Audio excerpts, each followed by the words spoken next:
Earlier historical books by William Kelly. 2 Kings chapter 9.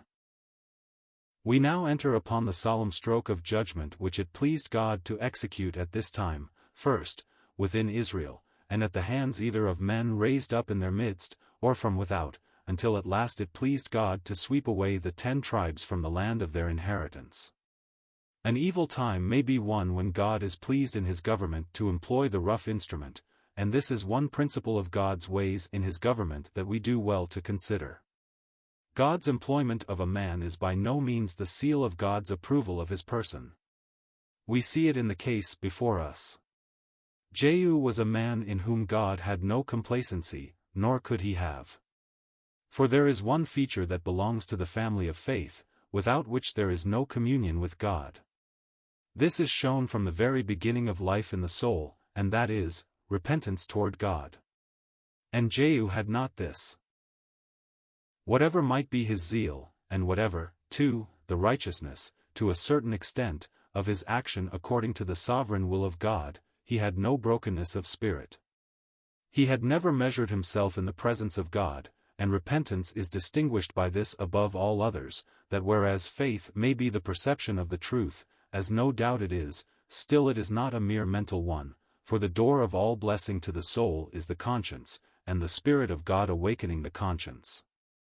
Unless light enter by that door it cannot be trusted, and the way in which the entrance of the light acts is not merely to give the perception of God's character in a way in which it has never been seen before, but it always shows itself in dealing with the soul of him that sees God. Hence, you never can separate real faith from real repentance, and as the one is the eye open to see God as revealed in his own Son in a way in which he was never seen before, I am speaking now, of course, of the full Christian knowledge of God. The principle is the same all through, but still I use it now as applicable to our own souls. I say that as faith is the eye that is opened by the Holy Ghost to see God revealing himself in Christ, so, along with that, the eye sees, spiritually, what it cannot naturally. It sees within as well as without, it sees backward as well as forward. It sees, not only the object of faith which God has presented, but, along with that, it invariably sees ourselves, and this is very often the way in which you will detect a faith that is not of God, because it is quite within the capacity of the human spirit to take a great deal of truth, and a person may be zealous for the truth, too, orthodox after a sort. As the Apostle Paul speaks in the first chapter of the Epistle to the Romans of the unrighteousness of them that hold the truth in unrighteousness. And the word is particularly emphatic. It is not merely those that hold the truth loosely, they may be very tenacious, they may be exceedingly keen for points of dogma. And this is supposed in that place. It is persons that hold firm and fast the truth, but what is the good of it if it is held in unrighteousness? Hence, therefore, they come under a more than ordinary judgment of God. Unrighteousness anywhere is evil, but specially where the truth is held ever so fast in unrighteousness is it abomination. And, sorrowful to say, so it is always where the testimony of God is found. It was so in Israel, for they had the truth in a way that the Gentiles had not, and Christendom now has the truth in a way in which Israel had not. Hence, therefore, the Apostle brings in the word as a most solemn warning, not merely as descriptive of what was already a past thing, but a solemn hint of that which was coming to pass. Now Jehu was one of those. He had a perception of the truth to a certain extent. He had a horror of Baal, but he had no true care for God, and he proved it by this, that he had no brokenness of spirit, no conscience, therefore, towards God as to his own faith. Quick as lightning to see the failures of others and to judge them, particularly where their judgment would be for his own interest, Jehu drove furiously through all the Baal worship of Israel. This is the man that God was pleased to use for his execution of judgment in that day. Far different was the spirit of Elisha, but Elisha would accomplish the purposes of God, and therefore directs the young man, the prophet, to take the oil, for doubtless there might have been a hesitation. God gave spiritual judgment, if to any man, to his prophets, and there may well, therefore, have been hesitation both on the part of Elisha to send, and to the young man to be sent, upon such an errand. But there is one thing which answers all questions, the will of God. God does all things wisely, all things righteously, and there is a suitability, too, when we come to think of the matter, that so very unlovely an instrument should be employed for so unlovely a work. Jehu, at any rate, is singled out and has his bloody commission entrusted to him. He was to deal with the whole house of Ahab, he was to cut off every male, he was to make the house of Ahab like the house of Jeroboam the son of Nebat. He was to deal even with Jezebel, so that the dogs should eat of her in Jezreel, and there should be none to bury her. We shall see how punctually all was fulfilled according to the word of God. Jehu then comes forth, and the captains asked in astonishment what had he to do with that mad fellow, 2 Kings 9 verse 11. A word we do well to consider, for so a prophet appeared. A true prophet of Jehovah. This was his appearance to the eye of the men of the world, a mad fellow.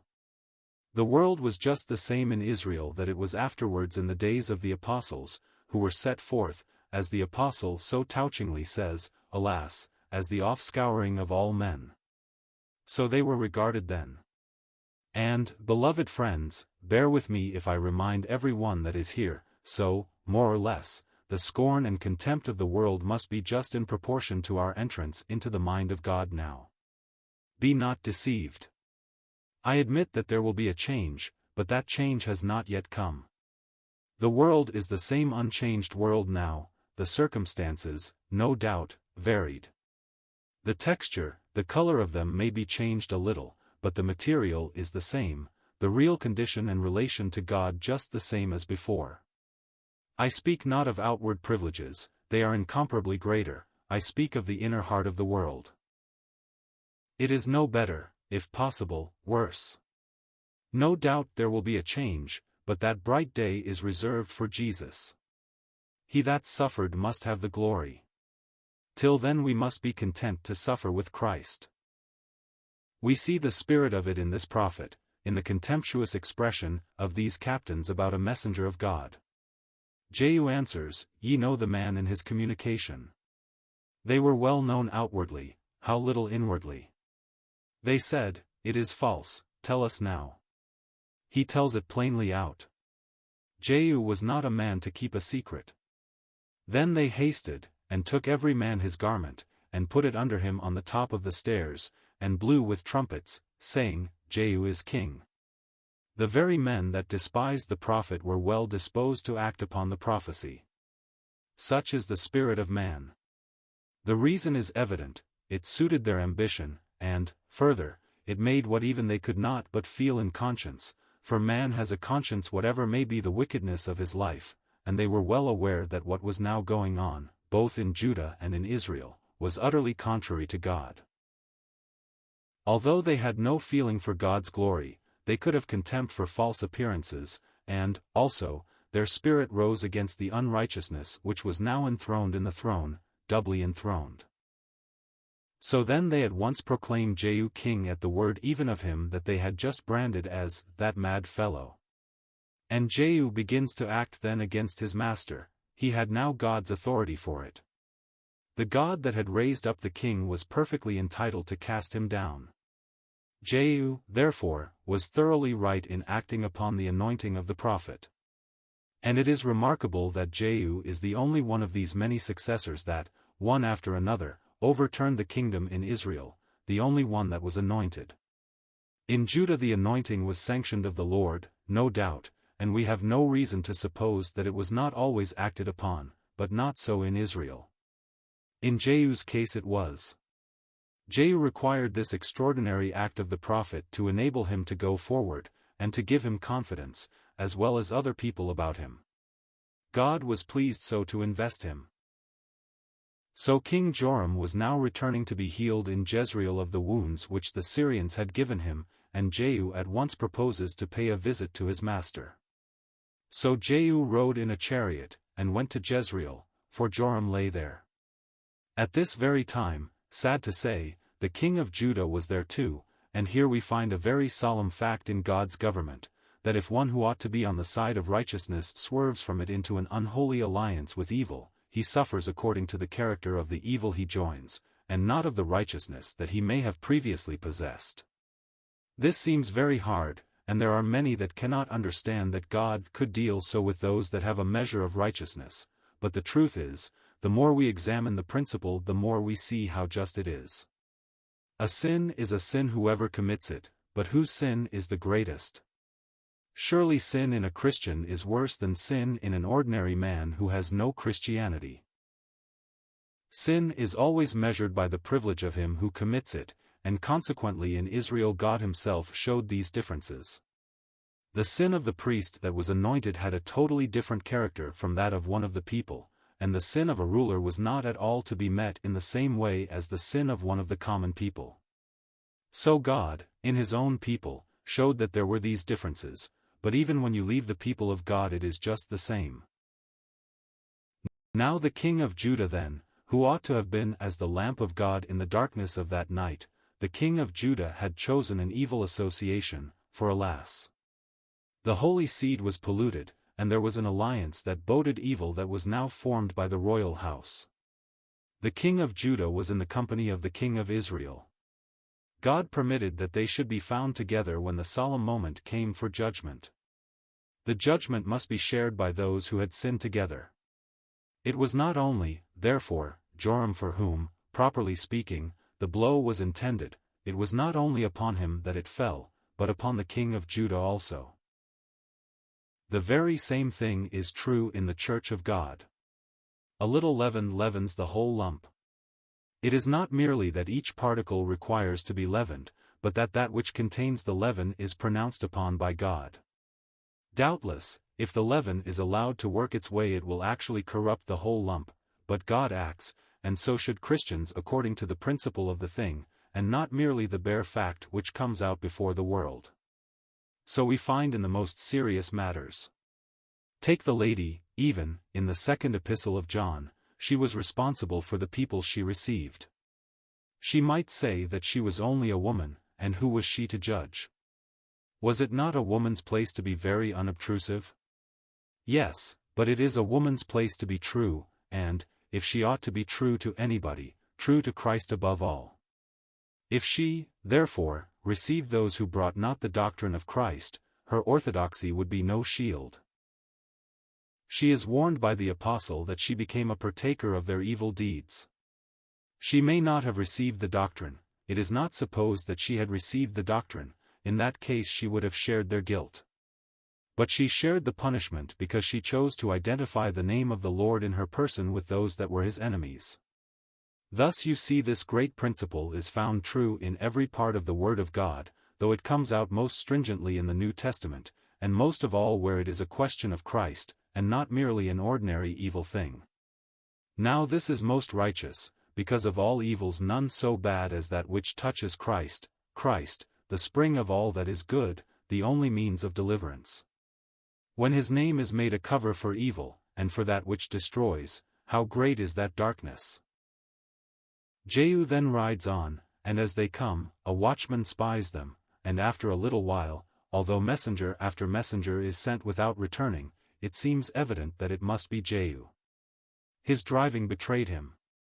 So the kings at last became disturbed, and Joram, wounded as he was, said, "Make ready," and he and Ahaziah, king of Judah, went out, each in his chariot, and they went out against Jehu, and met him in the portion of Naboth the Jezreelite.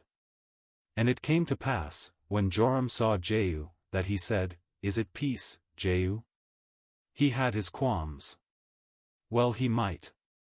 And he answered, "What peace, so long as the whoredoms of thy mother Jezebel and her witchcrafts are so many?" And Joram turned his hands and fled, and said to Ahaziah, "There is treachery, O Ahaziah." And Jehu drew a bow with his full strength, and smote Jehoram between his arms, and the arrow went out at his heart, and he sank down in his chariot. But it did not end there, for while Jehu told his captain to take him up and cast him in the field of Naboth the Jezreelite, according to the word of Jehovah, judgment did not fail to overtake Ahaziah as he fled. Jehu followed after him and said, "Smite him also in his chariot," and so he too dies at Megiddo. But this is not all. There remained a worse end for the one whose craft and violence had wrought such evil in Israel, Jezebel. She painted her face, she fled to her old artifices, but they were all vain to preserve her. The hour of her judgment was at hand. And as Jehu entered in at the gate, she said, "Had Zimri peace who slew his master?" But Jehu was not to be alarmed or turned away from the dread commission that God had given him. And he lifted up his face to the window and asked who was on his side, and when the eunuchs showed themselves he commanded them to throw her down, and her blood, as it is said, was sprinkled on the wall and on the horses, and he trod her under foot. What is remarkable, too, is this.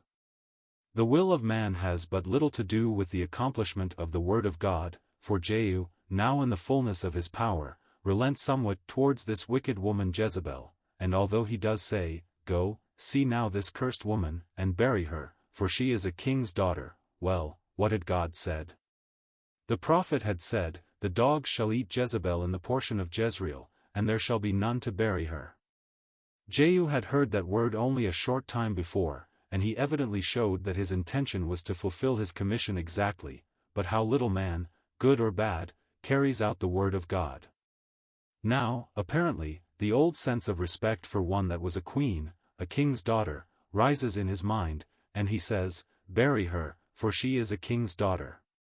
But the word of God had spoken its own command before. And they went to bury her. Their purpose was to obey him. In vain. They found no more of her than the skull and the feet and the palms of her hands. Wherefore they came again and told him, and he, convinced how mighty was the word of the Lord, said, "This is the word of Jehovah which he spake by his servant Elijah the Tishbite, saying, In the portion of Jezreel shall dogs eat the flesh of Jezebel, and the carcass of Jezebel shall be as dung upon the face of the field in the portion of Jezreel, so that they shall not say, This is Jezebel." Thus had God accomplished it, and the blood of Naboth was avenged of the Lord most sternly. And the field was dearly bought, and wrested from the family. Had Naboth been slain? Had his sons failed to inherit? The king was slain too, and there is blood. So with the woman, the queen, who had stirred up her husband the king, and, further, the king's son.